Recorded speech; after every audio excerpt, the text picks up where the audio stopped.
Pocket FM presents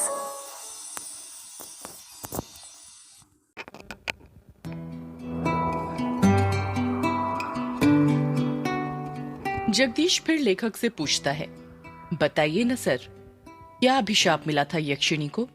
लेखक जगदीश के सवाल का जवाब देते हुए कहता है, वो जानने के लिए तुम्हें मेरी किताब के दूसरे भाग के आने का इंतजार करना पड़ेगा, समझे?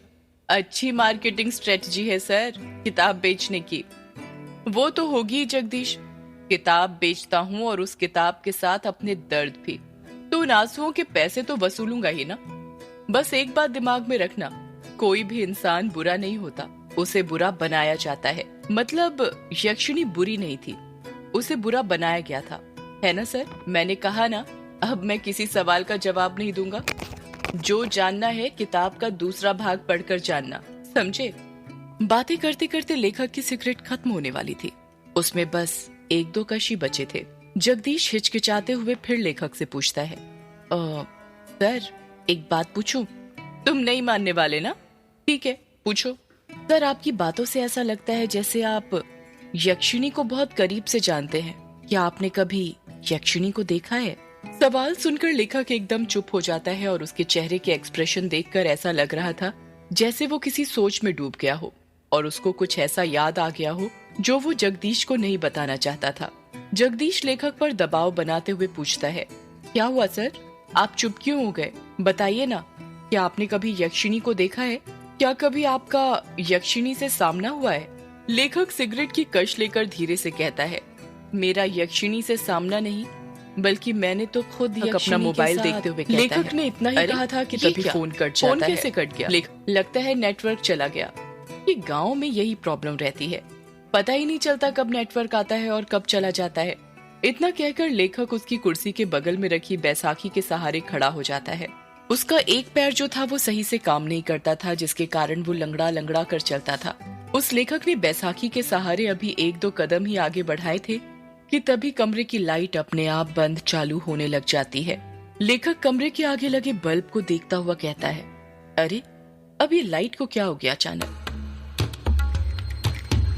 देखते ही देखते लाइट पूरी तरह बंद हो जाती है और कमरे के चारों तरफ अंधेरा छा जाता है। इतना अंधेरा कि लेखक को उसके हाथ पैर भी दिखाई नहीं दे रहे थे। ये हो क्या रहा है आज? कहीं वो आ तो नहीं गई? नहीं, ऐसा नहीं हो सकता, वो नहीं आ सकती। लेखक ने खुद से इतना ही कहा था कि तभी कमरे का दरवाजा जो बंद था वो अपने आप खुल जाता है। दरवाजे के बाहर से हल्की सी सफेद रोशनी आ रही थी। लेखक जल्दी जल्दी बैसाखी के सहारे दरवाजे के पास जाने लग जाता है। तभी कोई उसका पैर पकड़ लेता है और वो धड़ाम से नीचे गिर जाता है। मेरा पैर! लेखक धीरे धीरे अपने पैर की तरफ देखने लग जाता है, पर अंधेरा इतना ज्यादा था कि उसे कुछ दिखाई नहीं दे रहा था। लेखक जैसे ही अपने हाथ अपने पैर पर रखता है, उसको महसूस होता है कि उसका हाथ किसी दूसरे के हाथ के ऊपर रखा हुआ था। लेखक डर जाता है और झट से अपना हाथ अपने पैर से हटा लेता है। तभी उसे एहसास होता है कि अब किसी ने उसका पैर नहीं पकड़ा हुआ था। लेखक जितनी फुर्ती के साथ रेंगते रेंगते दरवाजे के पास जा सकता था, उतनी फुर्ती से जाने लग जाता है। लेखक दरवाजे के पास पहुंचा ही था कि तभी वो दरवाजा अपने आप बंद हो जाता है। थोड़ी ही देर बाद दरवाजे के बाहर लेखक की दर्द से कराहने की आवाज सुनाई देने लग जाती है।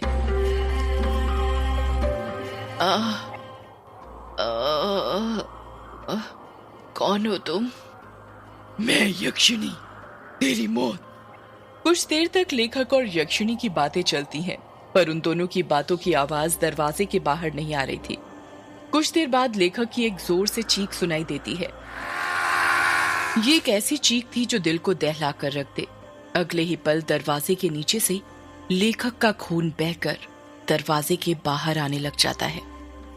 13 साल बाद ट्रेन जो कि तेज रफ्तार के साथ पटरी पर भागी जा रही थी, ठीक उस तरह जिस तरह हमारी जिंदगी भागती है। फर्क इतना है, ट्रेन स्टेशन आने पर रुकती है, पर हमारी जिंदगी कभी नहीं रुकती है जब तक हमारी सांसें ना रुक जाएं। युग, जिसकी उम्र 26 साल, गोरा रंग, चेक शर्ट, ब्लैक पैंट पहनकर विंडो सीट पर बैठा हुआ था और अपने कानों में हेडफोन डालकर पॉकेट एफएम पर भूतिया कहानी मेघ एक श्राप सुन रहा था। कहानी सुनते ही युग विंडो के बाहर दिख रहे मेघालय के गारो पहाड़ की हसीन वादियों का मजा ले रहा था।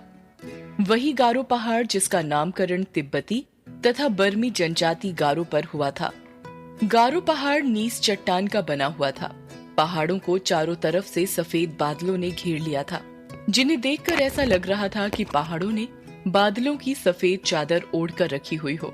उन्हीं बादलों को देखते देखते युग की आंख लग जाती है। अभी थोड़ी देर पहले युग की आंख लगी ही थी कि तभी उसे एहसास होता है कि कोई उसका हाथ छू रहा था। कोई बार बार युग का हाथ पकड़कर हिला रहा था।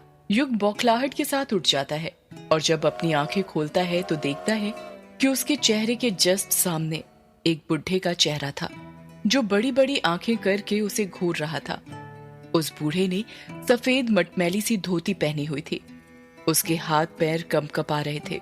युग सोचने लग जाता है, पहले तो ये बूढ़ा मेरे सामने नहीं बैठा था, ये पूरी सीट खाली थी, अचानक कहां से आ गया? अगले ही पल युग खुद ही इस सवाल का जवाब ढूंढ लेता है और मन ही मन सोचता है, लगता है जब मेरी आंख लग गई थी तभी आकर बैठ गया था। युग गुस्सा करते हुए कहता है, ये क्या हरकत है बाबा? वो बूढ़ा खांसते हुए कहता है, माफ करना बिटुआ, पर क्या करूं, तुमसे कुछ काम था इसलिए तुम्हें उठाना पड़ा। युग हैरानी के साथ कहता है, क्या कहा? काम था आपको मुझसे? क्या काम था? वो बेटा, मुझे जानना था कि वक्त क्या हुआ है। ये बात सुनकर युग का दिमाग घूमने लग जाता है और वो गुस्से के साथ अपनी घड़ी में देखते हुए कहता है, 11 बजने वाले हैं।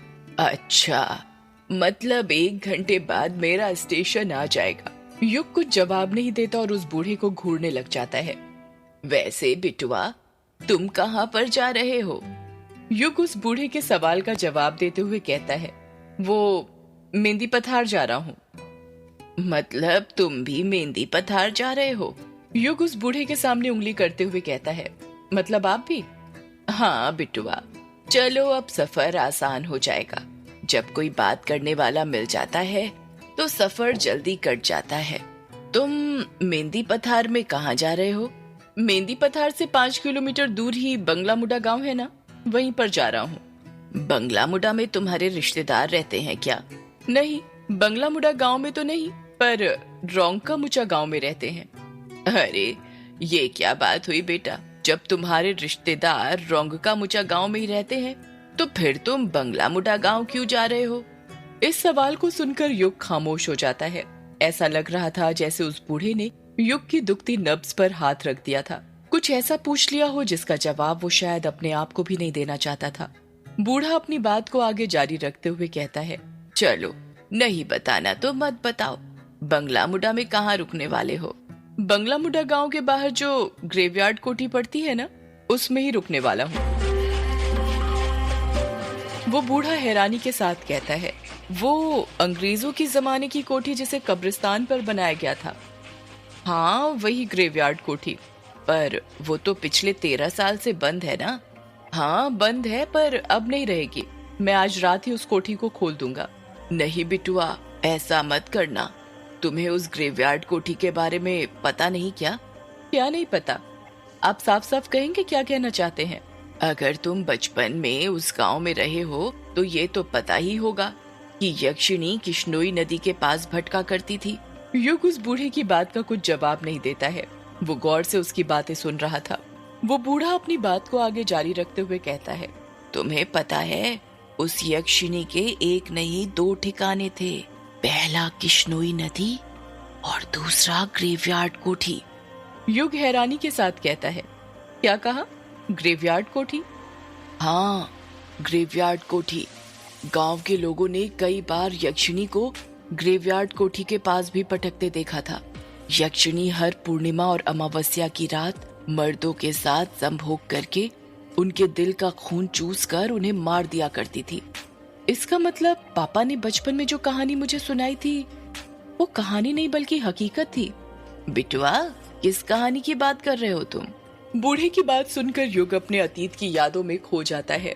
उसको याद आता है वो पल जब वो 10 साल का था और अपने पिता से बातें कर रहा था। पापा पापा क्या कर रहे हो आप? युग ने प्यार से पूछा।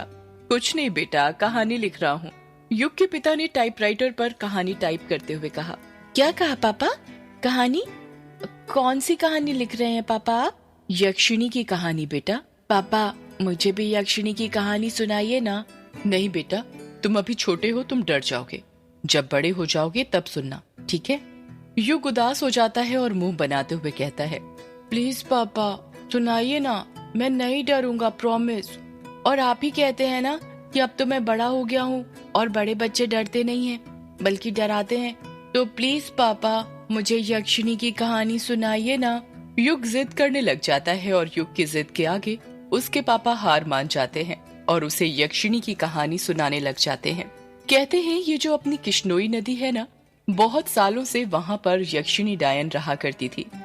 युग हैरानी के साथ कहता है, ये बंगला मुडा और रोंका मुडा गाँव के बीच में जो नदी पड़ती है वहीं पर पापा? हाँ बेटा वहीं पर। ये जो यक्षिणी होती है ये जंगलों में या पानी वाली जगहों के पास पाई जाती है। हर पूर्णिमा और अमावस्या के दिन आने जाने वाले मुसाफिरों को जो रात में नदी पार किया करते थे, उन्हें ये लुभाती थी और अपने रूप के जाल में फंसाकर अपना शिकार बनाया करती थी। कहते हैं यक्षिणी को कमल और चमेली के फूल बहुत पसंद होते हैं। वो हमेशा उसे अपने पास रखा करती थी। जिन पुरुषों को यक्षिणी अपना शिकार बनाती थी उन्हें वो सबसे पहले कुछ खाने का दिया करती थी। खाने का? पर क्यों पापा? वो इसलिए बेटा क्योंकि वो उस खाने में ऐसा मंत्र फूंकती थी कि जो भी पुरुष उसे खाता था वो उसके वश में हो जाता था। ऐसे ही एक बार यक्षिणी ने एक पुरुष को अपना शिकार बना लिया और उसे अपने वश में करने के बाद उसके साथ संभोग करने लगी।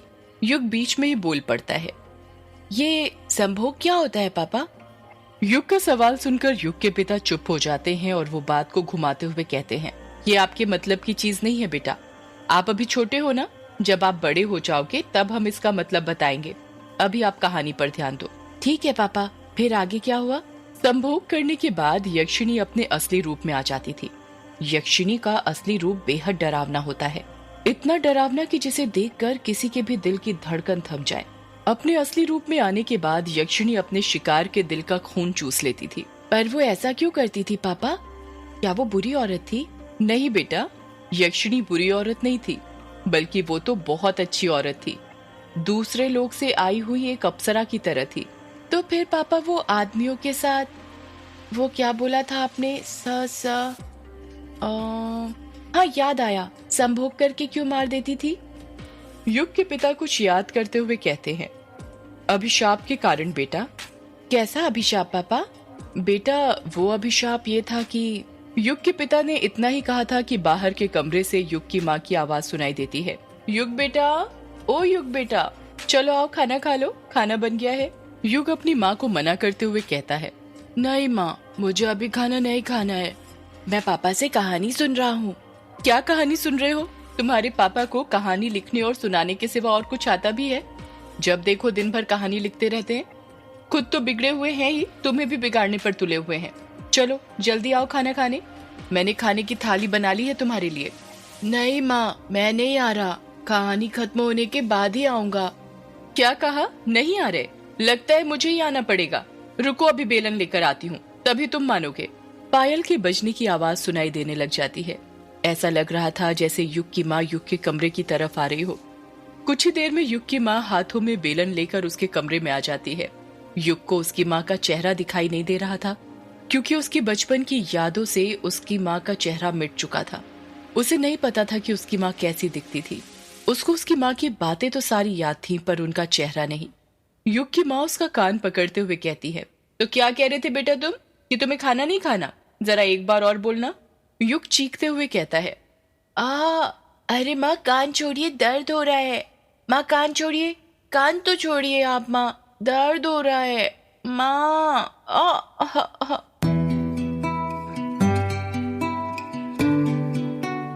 माँ माँ कहते हुए ही युग अपने अतीत की यादों से बाहर आ जाता है।